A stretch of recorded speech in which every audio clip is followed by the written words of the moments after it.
सो semiconductor का मतलब क्या होता है? What is semiconductor? सेमी का मतलब नाम से पता चल रहा है हाफ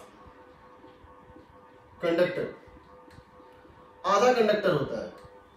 यानी ये कंडक्टर और इंसुलेटर इसके बीच में होता है। ये सेमीकंडक्टर इनके बीच में होता है।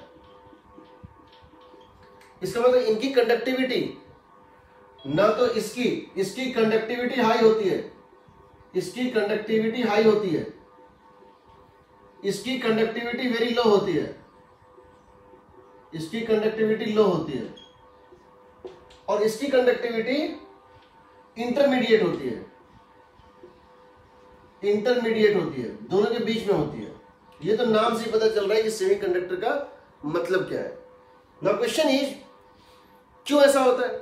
नाउ कंडक्टिविटी किस पे डिपेंड करती है? कंडक्टिविटी डिपेंड करती है नंबर ऑफ फ्री इलेक्ट्रॉन्स पे, कितने उसके पास फ्री इलेक्ट्रॉन या फ्री चार्ज कैरियर्स हैं। तो बेसिकली इसका मतलब ये हुआ कि large amount of free electrons, large number of free electrons होंगे इनमें large number of free electrons होंगे, इसलिए कंडक्टर की तरह बिहेव करते हैं। फ्री मतलब मोबाइल, वो चल सकते हैं, फिक्स नहीं है, जो फ्री है। इसमें क्या होता है? ऑलमोस्ट नो फ्री इलेक्ट्रॉन, इनके पास फ्री इलेक्ट्रॉन ना के बराबर होते हैं, इसलिए क्या होते हैं? इंसुलेटर होते हैं।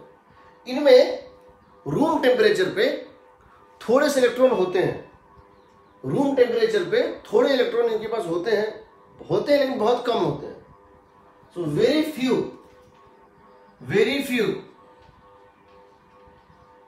फ्री इलेक्ट्रॉन्स होते तो है लेकिन बहुत कम इलेक्ट्रॉन होते हैं, इसलिए सेमीकंडक्टर्स होते हैं। ठीक है, ये तो बेसिक चीजें हो गई। इसकी कंडक्टिविटी बहुत ज्यादा होती है, रेजिस्टिविटी बहुत कम होती है। इसकी कंडक्टिविटी बहुत कम होती है, रेजिस्टिविटी बहुत ज्यादा होती है। इसका इंटरमीडिएट होता है ना। ये होता क्यों है? तो अगर आप देखें सेमीकंडक्टर में होता क्यों है, तो हम इसको समझ सकते हैं कि सेमीकंडक्टर जो मटेरियल होता है हमारा, वो कार्बन फैमिली से होता है, मींस टेट्रावैलेंट होता है। They are generally tetravalent materials, ये टेट्रावैलेंट मटेरियल्स होते हैं। इनके पास कितने होते हैं? इनके पास 4 आउटर मोस्ट इलेक्ट्रॉन होते हैं, यानी कि इनके पास 4 आउटर मोस्ट इलेक्ट्रॉन होते हैं, 4 आउटर मोस्ट इलेक्ट्रॉन्स होते हैं। इनमें पॉपुलर चॉइस क्या है? Silicon and germanium. नाउ ये जो हम कंडक्टिविटी की बात कर रहे हैं, इसका एक्सप्लेनेशन एक बैंड थ्योरी पे होता है।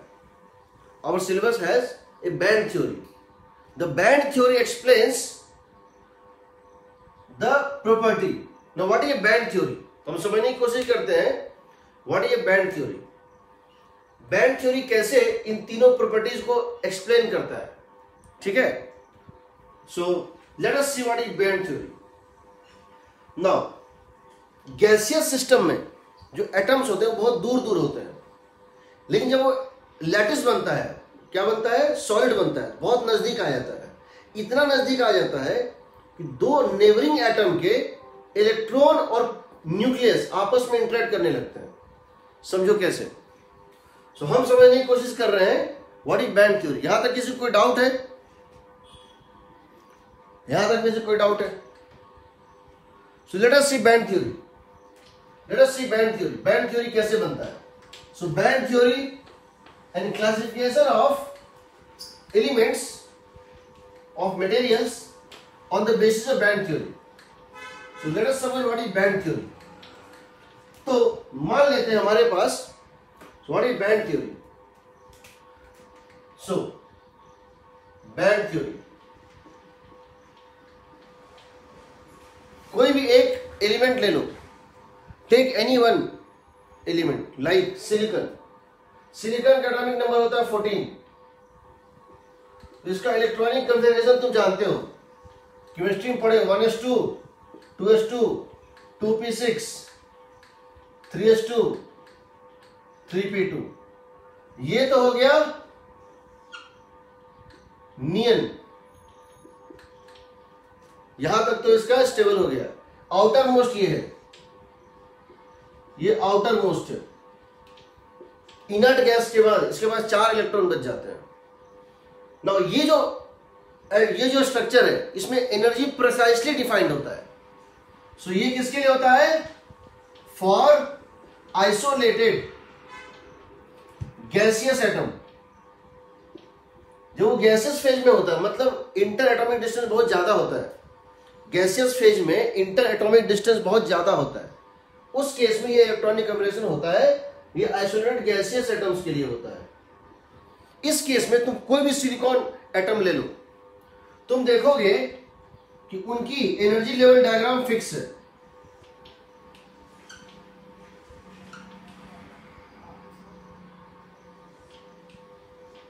मतलब ये कौन सा है? 1s 2s 2p 3s और 3p।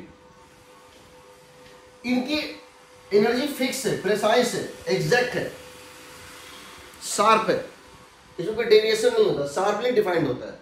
इसकी वैल्यू अगर -10 इलेक्ट्रॉन वोल्ट है या -20 इलेक्ट्रॉन वोल्ट है, वो -20 इलेक्ट्रॉन वोल्ट है हर एटम की, ये एग्जैक्ट होता है। क्यों होता है? क्योंकि यहां पर इस न्यूक्लियस के चारों तरफ ये इलेक्ट्रॉन जब घूमते हैं तो इनका एक चार्ज डिस्ट्रीब्यूशन फिक्स होता है। तो ये इलेक्ट्रॉन जो है, इस इलेक्ट्रॉन पे ये न्यूक्लियस एक फोर्स लगा रहा है, इस फोर्स की वजह से इसका एक एनर्जी होता है, एक काइनेटिक एनर्जी होता है, पोटेंशियल एनर्जी होता है, ये शार्पली डिफाइंड होता है। ठीक है। Now what happens when these atoms comes very very close. अगर ये एटम बहुत नजदीक आएगा तो क्या होगा? ऐसा 2 एटम अगर बहुत पास आएगा तो इसका इलेक्ट्रॉन और इसका न्यूक्लियस आपस में, अभी तक क्या होता था, इसका इलेक्ट्रॉन इसके न्यूक्लियस के साथ इंटरेक्ट कर रहा है, इसका न्यूक्लियस इसके अब खुद के इलेक्ट्रॉन को खींच रहा है। जैसे इसके बगल में दूसरा एटम बहुत पास चला आएगा, अब क्या होगा, इस इलेक्ट्रॉन पे नेबरिंग एटम का न्यूक्लियस अट्रैक्शन लगाएगा और नेबरिंग एटम का इलेक्ट्रॉन रिपल्सन लगाएगा। यानी अभी तक जो इसका इंटरनल मैटर था, अब इसका पड़ोसी का फोर्स भी इसके ऊपर लगने लगेगा। Once the atoms becomes very close,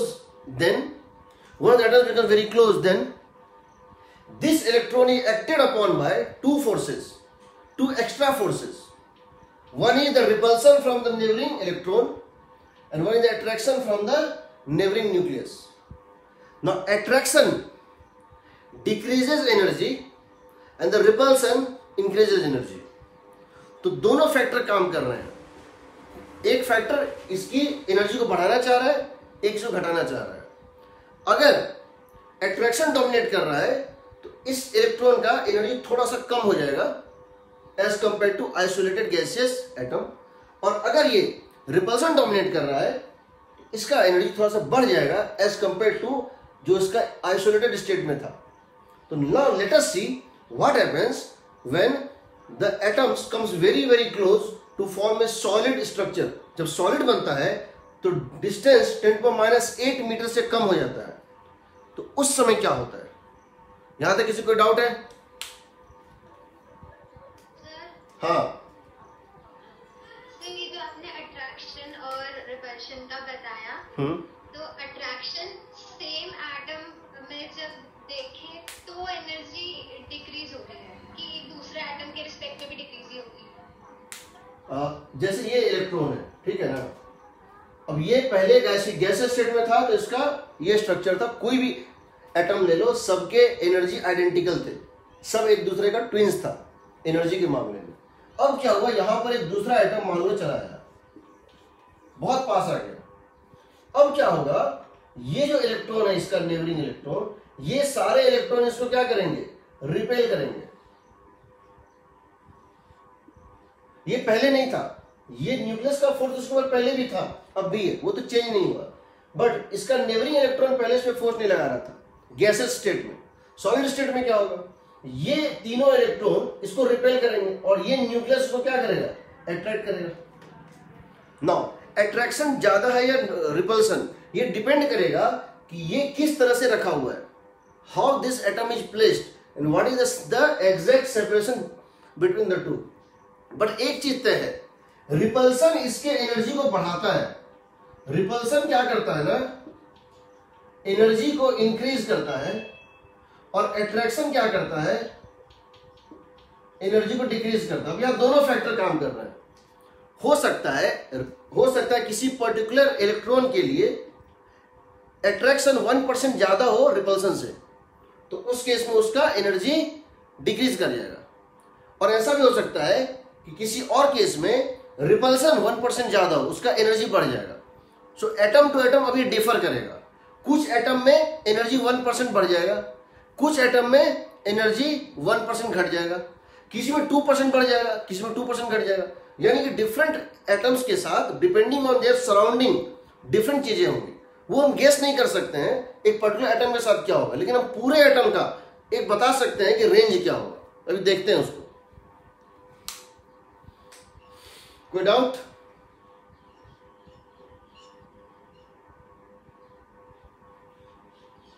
Now we are coming to what happens when the atoms becomes very close to each other and how the splitting takes place. ठीक है, तो देखते हैं। अब देखो, एटम्स क्लोज आ रहे हैं और क्लोज आते आते क्या बन जाएंगे, सॉलिड बन जाएंगे। तो जब सॉलिड बनते हैं तो क्या होता है, तो सॉलिड बनते हैं तो क्या होता है, तो when the atoms come closer, समझना, when the atoms come closer,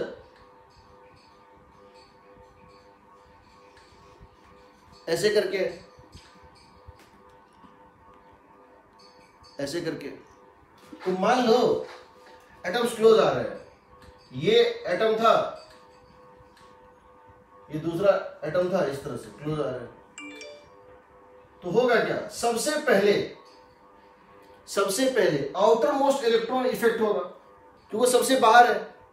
सबसे पहले आउटर मोस्ट इलेक्ट्रॉन जो है इफेक्ट होगा, because that is outer most.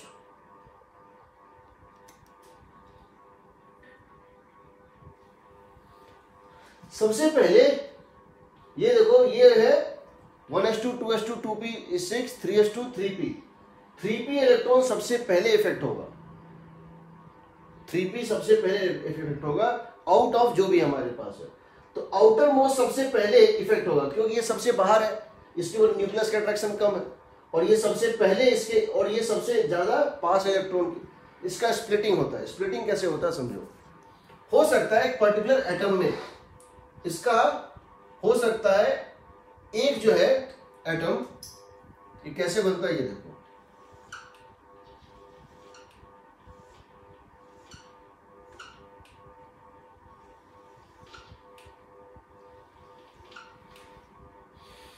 ये कैसे बनता है ये देखो। What is happening is that ये था तुम्हारा 3p 1s2 2s2 2p6 3s2 3p2, और ये है 3s। ये इंटर एटॉमिक डिस्टेंस हम यहां पे शो कर रहे हैं, हम इस ग्राफ पे शो कर रहे हैं इंटर एटॉमिक डिस्टेंस, और यहां शो कर रहे हैं एनर्जी। तो जब बहुत दूर था ये प्रिसाइसली डिफाइंड था, एग्जैक्ट वैल्यू था। ये नजदीक आ रहे हैं, एटम्स पास आ रहे हैं। जब ये यहां से नजदीक आते हैं, यहां से जब एक सर्टेन डिस्टेंस से नजदीक आते हैं, तो सबसे पहले टूटना शुरू करता है कौन, पी वाला। पी वाला टूटना शुरू करता है। होगा क्या, कुछ एटम्स में रिपल्सन डोमिनेट करेगा, इसकी एनर्जी थोड़ी सी बढ़ जाएगी। कुछ में अट्रैक्शन डोमिनेट करेगा, थोड़ा सा कम हो जाएगा। कुछ में रिपल्सन ज्यादा होगा और थोड़ा ज्यादा हो जाएगा, कुछ में रिपल्सन ज्यादा होगा और थोड़ा ज्यादा हो जाएगा। तो ये इस तरह से स्प्लिट करना शुरू करेगा। तो होगा क्या, अगर millions and millions of atoms हैं, किसी एटम की एनर्जी बढ़ेगी, किसी की घटेगी, किसी की ज्यादा बढ़ेगी, किसी की थोड़ा कम बढ़ेगी, तो ये एक रेंज आ जाएगा इस तरह से। सिमिलरली सबसे पहले इसका स्प्लिटिंग स्टार्ट हुआ था, थोड़े दूर तक अभी सिर्फ इसका स्प्लिटिंग स्टार्ट हुआ था, इसका स्प्लिटिंग कुछ और डिस्टेंस कम होने के बाद शुरू होगा, तो ये स्प्लिटिंग यहां शुरू होगा, तो यहां से यहां तक में सिर्फ 3p का स्प्लिटिंग हुआ था। यहां पहुंचने के बाद 3s का स्प्लिटिंग में स्टार्ट हो गया। अब 3s यहां के बाद टूटना स्टार्ट करेगा ऐसे करके, अब ये भी टूटेगा, तो इसके ऊपर भी अब क्या होगा, अट्रैक्शन और रिपल्सन बनेगा। किसी एटम, किसी पर्टिकुलर एटम का 3s स्टेट यहां होगा कम होके, और किसी पर्टिकुलर स्टेट का 3s यहां होगा ज्यादा होके, तो ये भी एक रेंज आ जाएगा। तो इस रेंज में है सारे इलेक्ट्रॉन जो है मिलियंस ऑफ एटम्स के, वो इस रेंज में। तुम यहां देखो, यहां पर आकर दोनों मर्ज कर गया, यहां पर आने के बाद दोनों मर्ज कर गया।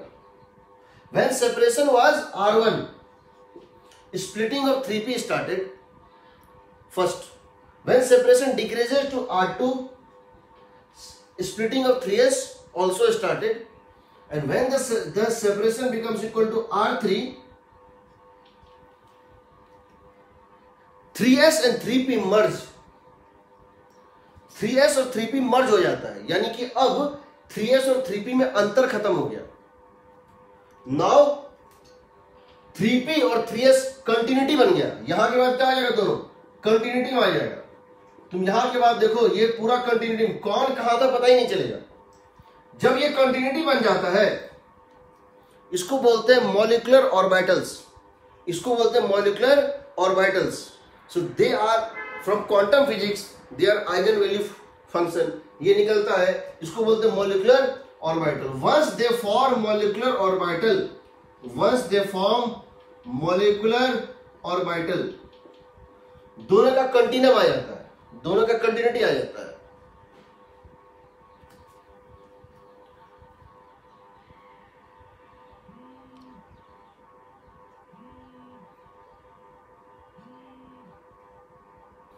R1 डिस्टेंस पे 3p का स्प्लिटिंग हुआ था, 3s का भी नहीं हुआ है। जब डिस्टेंस और कम हो जाएगा R2, अब 3s का स्प्लिटिंग स्टार्ट होगा, जो अब उसके ऊपर भी फोर्स लगना शुरू हो गया है, ये भी स्प्लिटिंग हो जाएगा। तो देखेंगे जब ये जो है इसका रेंज बढ़ेगा, इसका रेंज बढ़ेगा, जब 3p का लोअर मोस्ट, जब 3p का लोअर मोस्ट और 3s का अपर मोस्ट एक हो जाएगा, तो उसके बाद यहां के बाद R3 से कम डिस्टेंस पे 3s और 3p का अंतर खत्म हो जाएगा। The difference between 3s and 3p vanish and they become a continuous single orbital.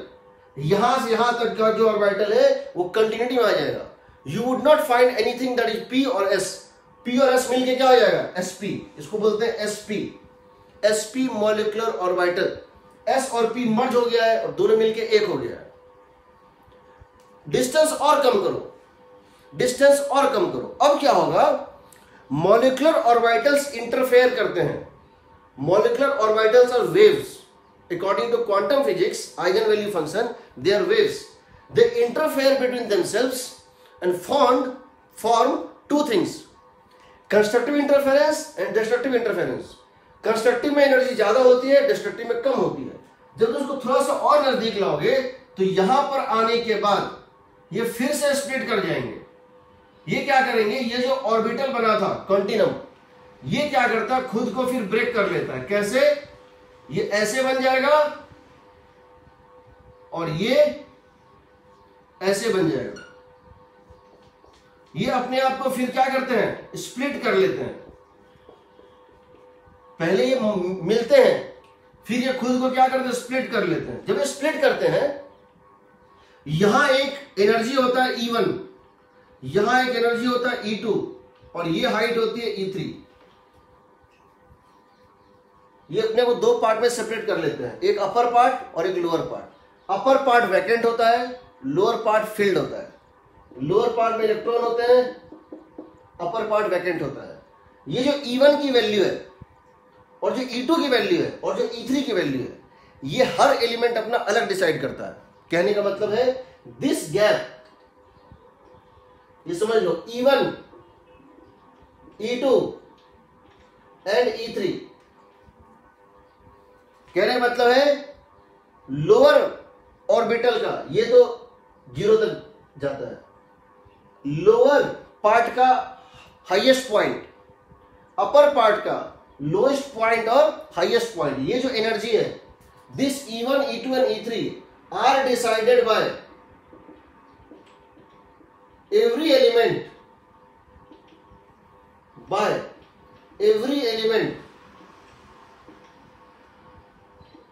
in a unique manner।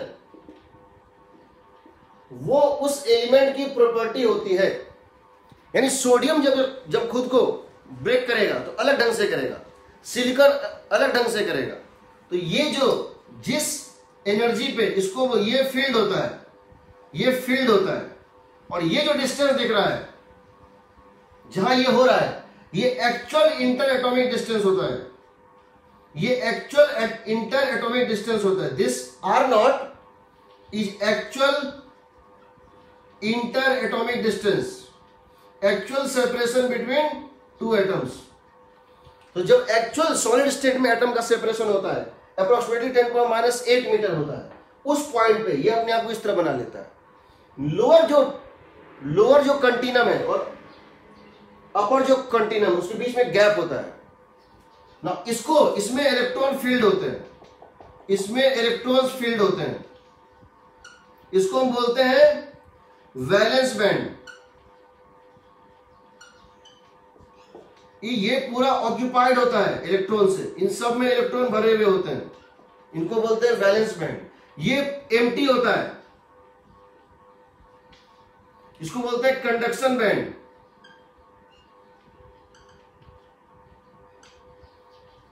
Conduction band का लोएस्ट पॉइंट और वैलेंस बैंड का टॉप पॉइंट, वैलेंस बैंड का टॉप पॉइंट यानी E1 एनर्जी E1 और conduction band का lowest point E2, इसके gap को बोलते हैं Eg। Eg क्या? Delta Eg। What is delta Eg? Delta Eg होता है the gap between the lowest energy of conduction band and the highest energy of valence band, and that is called forbidden energy gap. इसको बोलते हैं forbidden energy gap. और ये हर element में होता है, हर एलिमेंट में सॉलिड स्टेट जब बनता है तब, ये सॉलिड स्टेट की हम बात कर रहे हैं, forbidden energy gap delta Eg। Now the question is, तो यहां जो वैलेंस बैंड में तुमको इलेक्ट्रॉन दिख रहे हैं ये कौन सा इलेक्ट्रॉन है? Valence electrons are what? They are bonded electrons. Bonded electrons means those electrons which has formed a covalent bond। वो इलेक्ट्रॉन जो कोवेलेंट बॉन्ड फॉर्म कर चुके हैं उनको बोलते हैं valence electrons. They cannot move, they are fixed, they cannot move. अगर field दोगे भी ये मूव नहीं करेगा। Conduction band are those which have not formed, which are not part of any bond। Conduction electrons are free electrons, are not bounded। That means what? They are free electrons and they are responsible for conduction। तो ये चीज हर element में होता है। पहले वो दूर होता है, पास आता है, एक दूसरे को इंपैक्ट करता है। सबसे पहले आउटर सेल ब्रेक करता है, फिर धीरे धीरे इनर सेल ब्रेक करता है, स्प्लिटिंग बनता जाता है, चौड़ाई उसकी बढ़ती जाती है। एक समय क्या होता है कि 3s का अपर और 3p का लोअर मर्ज कर जाता है, कंटिन्यूम बन जाता है, उसमें दोनों मिक्स होके ना s रहता है ना p रहता है, sp बन जाता है। sp बनने के बाद वो इंटरफेयर करता है, वेव है इंटरफेयर करेगा। जब वेव इंटरफेयर करता है तो कंस्ट्रक्टिव इंटरफेरेंस में एनर्जी कम हो जाती है और डिस्ट्रक्टिव एनर्जी बढ़ जाती है। तो ये दो पार्ट में चला जाता है, एक डिस्ट्रक्टिव वाला चला जाता है ऊपर और कंस्ट्रक्टिव वाला चला जाता है नीचे इंटरफेरेंस के बाद। इसके बीच के गैप को बोलते हैं energy level, forbidden energy gap. Now this energy gap determines the nature whether it is semiconductor, insulator और कंडक्टर। यहां तक किसी को कोई डाउट है तो बताओ।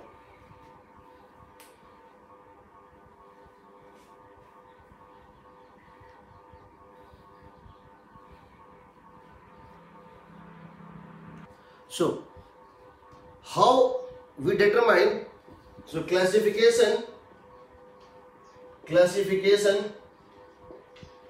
on the basis of band structure. अगर किसी एलिमेंट में देखो एट रूम टेम्परेचर यानी लगभग कितना 27 डिग्री सेंटीग्रेड यानी 300 केल्विन या 25 डिग्री भी ले सकते हो, काइनेटिक एनर्जी होता है किसी इलेक्ट्रॉन का half m v RMS square, जो जगह half m under root of 3 kb T/m का whole square. What is kb? kb को बोलते हैं बोल्ट्जमैन कांस्टेंट, kb को बोलते हैं हम लोग Boltzmann constant according to Maxwell's kinetic theory of gases ये होती है। तो ये हो जाएगा कितना 3/2 kBT। अगर आप इसकी वैल्यू डालेंगे रूम टेम्परेचर पे तो ये लगभग आती है 3 इलेक्ट्रॉन वोल्ट। कितनी आती है? 3 इलेक्ट्रॉन वोल्ट। इसका मतलब है कि kinetic energy, average kinetic energy of electron at room temperature is 3 electron volt. अब समझो अगर रूम टेम्परेचर पे अगर if energy gap delta Eg is very very greater than 3 electron volt,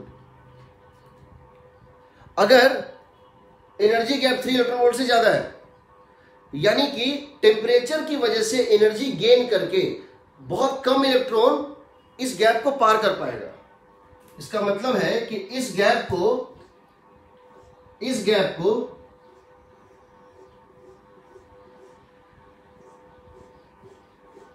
ये जो भरा हुआ इलेक्ट्रॉन यहां पर है, इलेक्ट्रॉन यहां पर है, ये क्या है? ये आपका वैलेंस बैंड और ये कंडक्शन बैंड। यहां के बाद जो अगला एनर्जी लेवल खाली है, तुम जानते हो कि एनर्जी कभी भी यहां से डायरेक्ट जंप करके नहीं जा सकती, उसको एक स्टेबल स्टेट चाहिए। अकॉर्डिंग टू बोर्स थ्योरी जो था, इसको यहां के बाद एक स्टेट चाहिए। तो अगर आप यहां इसको एनर्जी देंगे कम से कम इतना चाहिए, तो रूम टेम्परेचर पर ये इसको मिल नहीं पाएगा, तो ये जा ही नहीं पाएगा। ये इलेक्ट्रॉन यहां से जम करके यहां जा ही नहीं पाएगा। इसका मतलब हो गया electrons cannot cross this, most of the electrons, negligible electrons can cross, वो क्रॉस नहीं कर पाएंगे। इसीलिए इसको हम क्या बोलेंगे? Insulators, said to be insulators. If delta Eg is of the order of 3 electron volt, order means आसपास है, तो कुछ इलेक्ट्रॉन तो चले जाएंगे। एवरेज काइनेटिक एनर्जी है, किसी की कम किसी की ज्यादा, एवरेज वैल्यू है, तो कुछ इलेक्ट्रॉन की ज्यादा भी होगी, इससे कुछ की कम भी होगी। तो some electrons can absorb this energy and jump from here to here, and once they jump from here to here they become free electron. So bounded electron क्या हो जाएंगे? फ्री इलेक्ट्रॉन हो जाएंगे। सो सम इलेक्ट्रॉन, इसीलिए रूम टेम्परेचर पे कुछ conductivity होगी। किसकी होगी? सम इलेक्ट्रॉन जाएंगे, सम इलेक्ट्रॉन रीचेज कंडक्शन बैंड, इनको क्या बोलेंगे? सेमीकंडक्टर्स। जब टेम्परेचर बढ़ाएंगे, ऑब्वियसली जब टेम्परेचर ज्यादा करेंगे तो ज्यादा इलेक्ट्रॉन जाएंगे, इसलिए सेमीकंडक्टर की कंडक्टिविटी टेम्परेचर बढ़ने के साथ साथ बढ़ती है। When temperature becomes more electrons gain thermal energy and jump from here to here. In that case we can say that energy इसकी बढ़ती है, तो इसमें इलेक्ट्रॉन्स बढ़ जाते हैं, तो इसकी कंडक्टिविटी बढ़ जाती है। तीसरा, if delta G is approximately 0, कहने मतलब क्या हुआ कि कंटिन्यूटी है, जहां ये खत्म हो रहा है वहीं से शुरू हो रहा है। वैलेंस बैंड का जो टॉप मोस्ट पॉइंट है और कंडक्शन बैंड का बॉटम मोस्ट पॉइंट है, या तो दोनों एक जगह पे है या इवन मर्जर है, पेनिट्रेशन है। इसका वैलेंस बैंड का top most point conduction band के बॉटम मोस्ट पॉइंट से ऊपर चला गया, उस केस में भी आपका क्या होगा, ये कंडक्टर हो जाएगा, उस केस में ये कंडक्टर हो जाएगा। ये तो बैंड डायग्राम हो गया। What is the meaning of कि यहां से उठ के यहां चला गया, व्हाट इज द मीनिंग यहां से एक इलेक्ट्रॉन जंप करके यहां चला गया, इसका मतलब क्या है, इसका मतलब ये हुआ कि जो इलेक्ट्रॉन बॉन्ड का पार्ट था वो बॉन्ड से फ्री हो गया। इसका मतलब है what is the meaning of an electron jumping from here to here, a conduction band getting converted into valence band. इसका मतलब है, इसका फिजिकल मतलब है कि आपके पास एक एटम था, आपके पास एक लैटिस था इस टाइप से सिलिकॉन करके, ये ऑक्टेट कंप्लीट करता है, अपने नेबर्स के साथ मिलकर ये क्या करता है, ऑक्टेट कंप्लीट करता है। तो इसमें डॉट होते हैं, कुछ इलेक्ट्रॉन ये प्रोवाइड करता है और कुछ इलेक्ट्रॉन इसके नेबर प्रोवाइड करते हैं। ये डॉट के फॉर्म में दिखाए हैं, वो इलेक्ट्रॉन इसने प्रोवाइड किए हैं और बगल वाले ने प्रोवाइड किए। अगर ये यहां से टूट जाए, ये अभी कौन सा इलेक्ट्रॉन है, वैलेंस इलेक्ट्रॉन, क्योंकि ये बॉन्ड में फंस गया है, ये बॉन्ड में फंसा हुआ है, इसलिए वैलेंस इलेक्ट्रॉन है। अगर ये निकल जाए बाहर यहां से, अगर ये यहां से निकल जाए, यानी यहां ये क्या करे, एक होल छोड़ दे और इलेक्ट्रॉन फ्री हो जाए, इलेक्ट्रॉन क्या हो जाए, फ्री हो जाए, तो यहां पर वो क्या करे, एक वैकेंसी छोड़ देगा। इस वैकेंसी को बोलते हैं होल, इस वैकेंसी को क्या बोलते हैं, होल बोलते हैं। So a bond breaks and the electron gets free, leaving a vacancy of electron that is called hole. ये होता है। तो जो चीज जो मूव नहीं कर सकता था, ये इलेक्ट्रॉन अभी किसमें है, कंडक्शन वैलेंस बैंड में, ये चल नहीं सकता है, बट ये फ्री हो गया, ये किसमें आ गया, कंडक्शन बैंड में। अब इसको थोड़ा सा भी फील्ड दोगे ना, इसको, इस इलेक्ट्रॉन को थोड़ा सा भी फील्ड दोगे तो यहां चलाएगा, यहां चलाएगा, यहां चलाएगा, क्योंकि इसके पास बहुत नजदीक लगभग कंटिन्यूटी में खाली जगह है, एनर्जी लेवल डायग्राम है, ये यहां से थोड़ा थोड़ा एनर्जी लेके भी गेन करके जंप कर सकता है। बट इसको तो यहां के बाद अगला प्लेटफॉर्म यहीं पर था, तो इसके लिए मूव करना बहुत मुश्किल है, इसको बहुत एनर्जी चाहिए यहां से यहां मूव करने के लिए, इसको नहीं चाहिए। इसको बोलते हैं conduction electron. Conduction electron responds to the field, जैसे फील्ड दोगे कंडक्शन इलेक्ट्रॉन जो है रिस्पॉन्ड करेगा। Valence electron do not respond to field, valence electron बहुत ज्यादा फील्ड देने के बाद ही रिस्पॉन्ड करता है। कोई डाउट यहां तक में, कोई डाउट यहां तक में?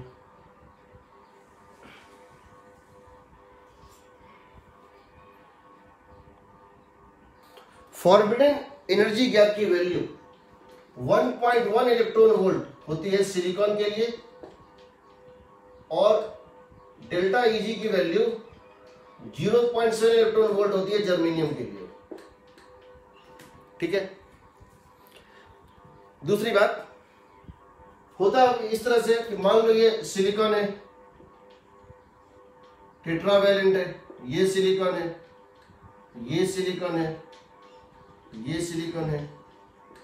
अब ये क्या करता है, बॉन्ड फॉर्मेशन करता है, 4 इलेक्ट्रॉन इसको चाहिए, 4 बगल वाला देता है, और ये अपना ऑक्टेट कंप्लीट करता है। 4 और 4 मिलके क्या होगा, अपना ऑक्टेट कंप्लीट कर लेगा। ठीक है ना। तो इसने अपना 4 इलेक्ट्रॉन दिया, ये और ये। इसके बगल वाले ने दिया 4 इलेक्ट्रॉन, ये और ये। इसका ऑक्टेट क्या हो गया, कंप्लीट हो गया। ठीक है। अब इसका ऑक्टेट कंप्लीट हो गया था। अब टेम्परेचर की वजह से मान लो ये इलेक्ट्रॉन 1 in मिलियंस में से एक इलेक्ट्रॉन टेम्परेचर की वजह से ये टूट गया। तो ये अगर टूट गया, इसको होना चाहिए था यहां, क्योंकि ये फंसा हुआ इलेक्ट्रॉन है, ये वैलेंस इलेक्ट्रॉन है। अगर ये टूट गया, ये फ्री हो गया। तो जब भी कोई इलेक्ट्रॉन फ्री होगा ड्यू टू टेम्परेचर,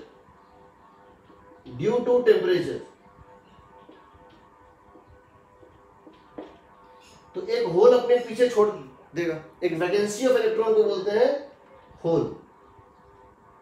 तो ये इलेक्ट्रॉन छोड़ देगा, तो ये इलेक्ट्रॉन होगा, एक उसके पीछे एक वैकेंसी भी छूट जाएगा। हालांकि बहुत कम होता है, बट होता है। So as temperature increases more and more electrons bonds break and more electrons becomes free. That means there is some conductivity. इस इलेक्ट्रॉन की वजह से कंडक्टिविटी है, इस इलेक्ट्रॉन की वजह से, इस इलेक्ट्रॉन की वजह से वैलेंस बैंड है, वैलेंस इलेक्ट्रॉन है, कंडक्टिविटी नहीं है, कंडक्टिविटी इस इलेक्ट्रॉन की वजह से है, ठीक है, कंडक्टिविटी इस इलेक्ट्रॉन की वजह से जो यहां से फ्री हो गया है, बाउंडेड, ये है वैलेंस इलेक्ट्रॉन, ये है कंडक्शन इलेक्ट्रॉन, ठीक है, कंडक्शन बैंड का इलेक्ट्रॉन है, ठीक है, कोई डाउट? अब देखो जब टेम्परेचर बढ़ता है, टेम्परेचर के बढ़ने के साथ how the number of free electrons changes. So number of free electrons, number of free electrons per unit volume in A semiconductor, ये कैसे चेंज होता है जरा देखो. ये होता है n is proportional to t to the power 3/2, n is proportional to t to the power 3/2 e to the power minus delta Eg by 2 kBT.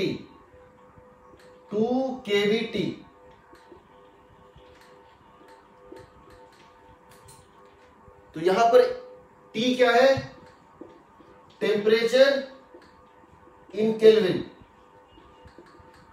Kelvin scale पे. केबी क्या है? Boltzmann constant. इसकी वैल्यू होती है 1.38 into 10 to the power 23, 1.38 into 10 to the power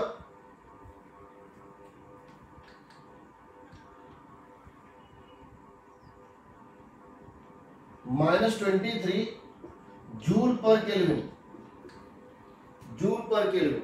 ठीक है. Delta Eg है energy gap या forbidden energy gap in joule,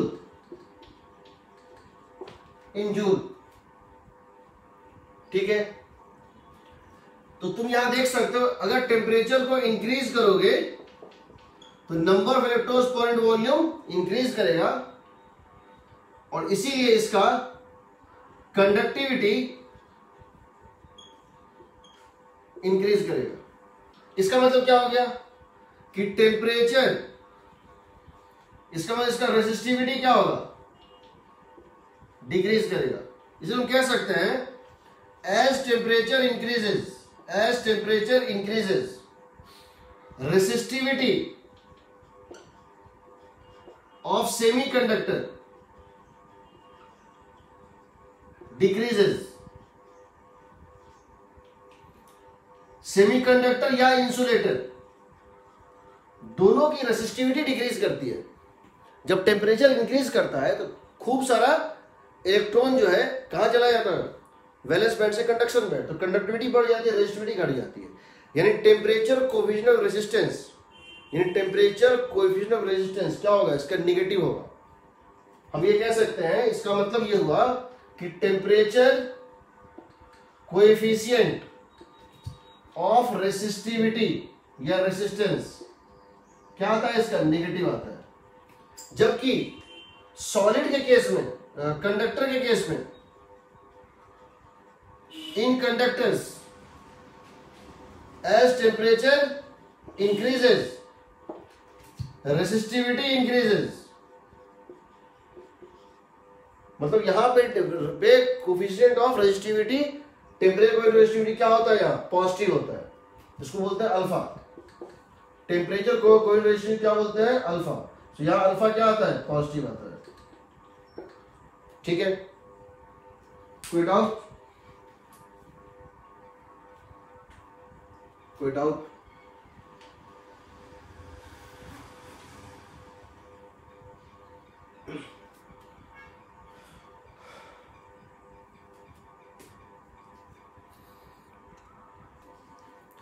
अभी तक जो हम सेमीकंडक्टर पढ़े हैं वो नेचुरली ऑकरिंग सेमीकंडक्टर है, वो नेचर ने बना के दिया है, हमने उसमें कोई छेड़छाड़ नहीं की है। ऐसे सेमीकंडक्टर को क्या बोलते हैं? Intrinsic semiconductor. अभी तक हमने पढ़ा है वो कौन सा है? Intrinsic semiconductors. ये वो सेमीकंडक्टर है जो नेचुरली ऑकरिंग होता है, नेचुरली है, हमने इसमें कोई आर्टिफिशियल काम नहीं किया। इनके केसेस में तुमको ये पता है कि जब भी एक इलेक्ट्रॉन बना होगा वो कहीं ना कहीं होल तो छोड़ा होगा पीछे। इसका मतलब लिख सकते हैं N I is equal to N E is equal to N H. मतलब क्या हो गया? Number of free electrons per unit volume is equal to number of holes per unit volume. We can call it Ni. Number of electron per unit volume। 1 centimetre cube में जितने electron होंगे 1 centimetre cube में उतने whole भी होंगे।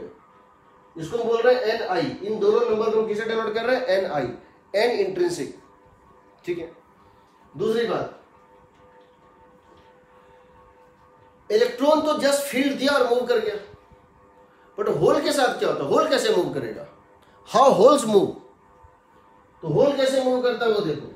और ये मान लो एक सिलिकॉन है, ऐसे करके है, ऐसे करके है, ऐसे करके है। अब मान लो तुमने यहां से एक फील्ड दिया ई, तुमने यहां से एक एक्सटर्नल फील्ड दिया ई, तो जो इलेक्ट्रॉन था यहां पर फ्री इलेक्ट्रॉन, वो तो जैसे फील्ड दोगे वैसे ही मूव कर जाएगा, इट विल मूव। जैसे इलेक्ट्रॉन दोगे ये स्पीड गेन कर लेगा, मूव करने लगेगा। बट यहां जो होल है वो कैसे मूव करेगा? ये जो होल है वो कैसे मूव करेगा? तो ये जो इलेक्ट्रॉन है तुम्हारा, वो तुमने जैसे फील्ड दिया, the moment you give the field you would get the drift of the electron। Electron move कर जाएगा क्योंकि फ्री इलेक्ट्रॉन है। बट होल तो कुछ है ही नहीं, मूव क्या करेगा? होल के मूव करने के लिए क्या होगा? जब तुम इस फील्ड को बढ़ाओगे और बढ़ाओगे तो ये इलेक्ट्रॉन यहां से टूटेगा, उखड़ेगा। पहले ये इलेक्ट्रॉन यहां से उखड़ेगा, एक सर्टेन फील्ड के ऊपर जाने के बाद ये यहां से डिटैच होकर के मूव करेगा। पहले ये यहां से क्या होगा? पहले ये यहां से उखड़ेगा, एरोड होगा, पहले ये यहां से टूटेगा, मतलब यहां से ब्रेक होगा, फिर ये मूव होगा और फिर इस गड्ढे में जाके घुस जाएगा। तो पहले इसको उखाड़ना पड़ेगा, तब ये मूव करके इस गड्ढे में जाके घुस जाएगा। जैसे इस गड्ढे में घुसेगा हम कहेंगे ये गड्ढा बढ़ गया, बट यहां पे गड्ढा क्रिएट हो गया। हम कहेंगे ये इलेक्ट्रॉन यहां से उड़ के यहां घुस गया। जैसे इलेक्ट्रॉन यहां से उड़ के जाएगा, इसमें घुसेगा, हम कहेंगे यहां पे तो भर गया जगह, बट यहां एक वैकेंसी क्रिएट हो गया। तो चूंकि इलेक्ट्रॉन, बाउंडेड इलेक्ट्रॉन मूव किया है राइट टू लेफ्ट, सो हम कहते हैं इलेक्ट्रॉन मूव किया है, होल मूव किया है लेफ्ट टू राइट। तो जब ये यहां पहुंच जाएगा तो बेसिकली होगा क्या? जैसे ये यहां पहुंच जाएगा हम कहेंगे यहां पर होल क्रिएट हो गया और यहां का बॉन्ड भर गया। तो बेसिकली जब बाउंडेड इलेक्ट्रॉन मूव करता है एक जगह से उखड़ के और यहां जाके घुसता है, तो उस केस में जब ये बाउंडेड इलेक्ट्रॉन यहां से उठ के यहां जाता है, तो उस केस में हम क्या कहते हैं कि होल मूव कर गया। हम कहते हैं बेसिकली होल मूव कर गया। सो होल बेसिकली कैसे मूव करता है? होल मूव करता है by movement of bounded electron, और इलेक्ट्रॉन मूव करता है by movement of free electron. अब समझो, तुम थोड़ा सा फील्ड दोगे ना, इलेक्ट्रॉन मूव कर जाएगा, बट होल मूव नहीं करेगा, तो उसको उखाड़ना पड़ेगा। इसको उखाड़ने के लिए एक जो है एनर्जी चाहिए। इसलिए हम कहते हैं the mobility of hole is very less as compare to mobility of electron. हम एक टर्म डिफाइन करते हैं mobility. For the meaning of mobility, mu. ये होता है drift velocity per unit field. आपने एक फील्ड अप्लाई किया और आपको एक ड्रिफ्ट वेलोसिटी मिला। Drift velocity divided by field, इसको क्या बोलते हैं? Mobility. Mobility of electron is very very large as compare to mobility of hole. Electron की मोबिलिटी बहुत ज्यादा होती है क्योंकि इलेक्ट्रॉन फ्री होता है, जैसे फील्ड दोगे मूव कर जाएगा। लेकिन होल में क्या करना होता है? एक बाउंडेड इलेक्ट्रॉन को तोड़ना होता है, फिर उसको मूव करके यहां घुसाना होता है, इसीलिए इसकी मोबिलिटी कम होती है। तुम इसको दूसरे टर्म में समझना चाहो तो ये समझ सकते हो कि ये एक बॉल है ग्राउंड पे रखा हुआ, और तुम इसको हिट कर रहे हो, तुम इसको हिट करते हो। अगर तुम इसको हिट कर दो तो ये मूव कर जाएगा, और तुम यहां एक फोर्स लगा दो, तुम यहां अगर इसको हिट कर दो, ये मूव कर जाएगा सिंपली। लेकिन ये इलेक्ट्रॉन है, हिट करोगे मूव कर जाएगा। बट ये होल है, होल कौन सा है?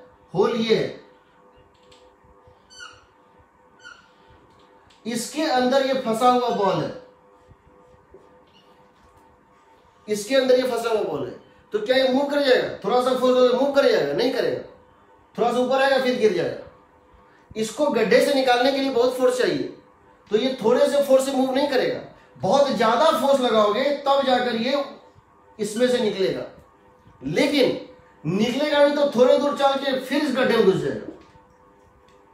तो क्या बोलेंगे? ये गड्ढा तो भर गया, पहले यहां गड्ढा था, ये गड्ढा तो भर गया बट यहां गड्ढा क्रिएट हो गया। लेकिन ये रुक रुक के चलेगा, ये यहां से उखड़ेगा, फिर जाएगा, फिर यहां जाके फंस जाएगा। इसीलिए होल की मोबिलिटी बहुत कम होती है। कोई डाउट?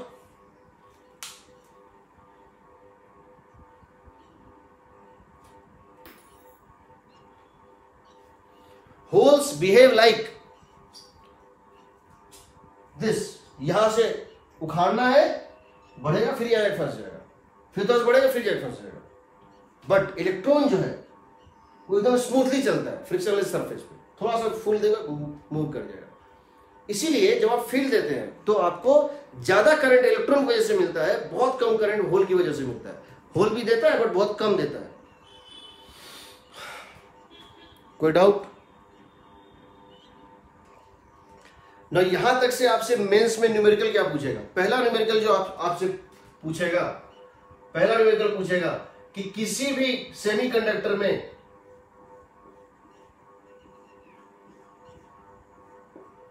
वैलेंस बैंड और कंडक्शन बैंड के बीच में एनर्जी गैप दिया हुआ होगा, Eg, डेल्टा Eg दिया होगा। किसमें दिया होगा?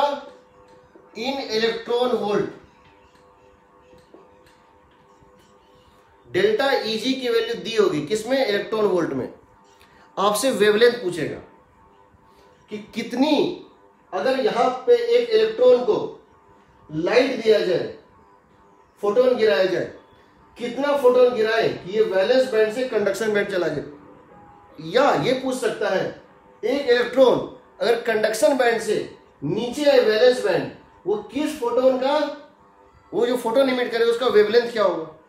यहां एक ही चीज तुमको समझना है, बहुत इंपॉर्टेंट है, बार बार क्वेश्चन रहता है।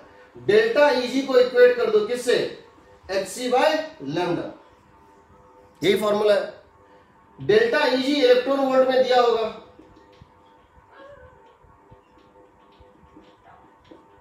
hc होता है 1240, h इंटू सी की वैल्यू होती है 1240 इलेक्ट्रॉन वोल्ट नैनोमीटर, और लैम्डा किस में ले लेना?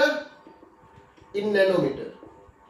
तो अपने आप ये नैनोमीटर कट जाएगा, आंसर आ जाएगा। एग्जांपल ले लेते हैं कि मान लेते हैं कि डेल्टा Eg की वैल्यू दी हुई है आप सपोज 4 इलेक्ट्रॉन वोल्ट, तो लिख देंगे lambda is equal to hc by delta E। hc कितना होता है? 1240 electron volt nanometre divided by delta Eg कितना दिया है? 4 electron volt. Electron volt cut गया, this is equal to what? 310 nanometre. So this is your answer. किसी भी question में देखना, बहुत सारे क्वेश्चन इस टाइप के जिसमें कि एक एनर्जी दिया हुआ है और लैम्डा पूछा है, कभी कभी लैम्डा दे देता है और एनर्जी की जो है वैल्यू पूछता है। तो Hc की वैल्यू कितनी ले लोगे? 1240 इलेक्ट्रॉन वोल्ट नैनोमीटर। दूसरा जो न्यूमेरिकल पूछता है, यहां किसी को डाउट है? किसी भी क्वेश्चन में, सेमीकंडक्टर में बहुत सारे क्वेश्चंस हैं, अगर एनर्जी की वैल्यू दी है, लैम्डा पूछा है, लैम्डा की वैल्यू दी है और एनर्जी पूछा है, चाहे वो एलईडी हो, लाइट एमिटिंग डायोड हो, चाहे फोटो डायोड हो, फॉर्मूला बस ये लगा दो, मीनिंग क्या है इससे कोई मतलब नहीं है, आंसर चलाएगा। दूसरा कंडक्टिविटी से न्यूमेरिकल आता है, वो क्या होता है समझो। ओम्स लॉ का एक दूसरा फॉर्म है, या V = IR होता है, ओम्स लॉ बोलते हैं इसको। V को लिख सकते हो potential difference into length, I को लिख सकते हो रो L/A, रो को बोलते हैं रेजिस्टिविटी और I को बोलते हैं I, L से L कट गया। नाउ यू कैन गेट 1/रो, इसको बोलते हैं कंडक्टिविटी, ये कितना हो जाएगा? I/EA, 1/रो को बोलते हैं कंडक्टिविटी, ये हो जाएगा I/EA। ठीक, I होता है NEAVD by EA, EA field, field into distance होता है पोटेंशियल डिफरेंस, रो L/A होता है रेजिस्टेंस और ये होता है I। A से A कट गया। What is VD by, what is VD by drift velocity per unit field, इसको क्या बोलते हैं? मोबिलिटी, NE म्यू, इसको बोलते हैं मोबिलिटी, NE म्यू। सो कंडक्टिविटी होता है ये रेसिस्टिविटी, रेसिप्रोकल ऑफ रेसिस्टिविटी। किसी मटेरियल का कंडक्टिविटी होता है NE म्यू। N है number of electrons per unit volume, E है चार्ज ऑन इलेक्ट्रॉन, म्यू है मोबिलिटी ऑफ इलेक्ट्रॉन। अब समझना, अगर तुम्हारे पास इलेक्ट्रॉन और होल दोनों है, तो जब तुम फील्ड अप्लाई करते हो ऐसे करके, तो इलेक्ट्रॉन्स मूव करते हैं इस डायरेक्शन में और होल्स मूव करते हैं, इलेक्ट्रॉन्स मूव करते हैं फील्ड के अपोजिट और होल मूव करते हैं फील्ड के डायरेक्शन में। जब भी तुम फील्ड देते हो तो फील्ड के डायरेक्शन में होल्स मूव करने चाहिए और फील्ड के उल्टा इलेक्ट्रॉन मूव करने चाहिए। दोनों की वजह से करंट सेम डायरेक्शन में है, होल की वजह से भी करंट राइट वर्ड है और इलेक्ट्रॉन की मूवमेंट की वजह से भी करंट राइट वर्ड है। तो हम क्या कह सकते हैं? हम कह सकते हैं जो इसकी कंडक्टिविटी आएगी वो आएगी NH, चार्ज और होल तो E है प्लस E है, number of holes per unit volume into E into mu H plus number of electrons per unit volume into E into mu H। ये है conductivity due to hole movement और ये conductivity due to electron movement. तो तुम यहां इसको इस तरह से कॉमन ले सकते हो, E common, NE sorry mu, number of electrons per unit volume into mobility of electron plus number of holes per unit volume, mobility of holes. ये बात और है कि इसकी वैल्यू प्रैक्टिकली जब देखना NH/MH बहुत कम होती है, अगर सही में बहुत कम है NH/MH तो इसको नेग्लेक्ट कर सकते हो, सिर्फ इसको रख सकते हो। अगर मान लो इसकी वैल्यू 10⁻10 है और इसकी वैल्यू 10⁻6 है, सो 10⁻10 प्लस 10⁻6 10⁻10 ही मान सकते हैं। अदरवाइज अगर दोनों कंपेरेबल है तो लेना है। इसको तुम जनरली अप्रोक्सीमेटली क्या ले सकते हो? E into NE into mu. Practically ऐसा होता है बट क्वेश्चन में कुछ भी हो सकता है। NE into E into NE into mu, because this quantity very less as compare to this quantity. तो यहां से तुम क्या कर सकते हो, क्या फाइंड कर सकते हो? तुम यहां से निकाल सकते हो मोबिलिटी ऑफ द मटेरियल। ये दो न्यूमेरिकल तुमसे पूछे जाएंगे जो अब तक मैंने पढ़ा है उसके बेसिस पे। ठीक है, कोई डाउट?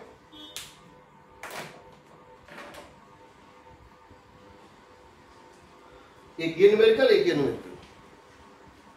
अब वो कौन कौन से न्यूमेरिकल है मैं कल क्लास में बता दूंगा, ठीक है। तो हमने इंट्रिंसिक सेमीकंडक्टर पढ़ लिया है, और हमको क्या पढ़ना है, एक्सट्रिंसिक सेमीकंडक्टर और पीएन जंक्शन डायोड कैसे बनता है, ये लोग नेक्स्ट क्लास में करेंगे।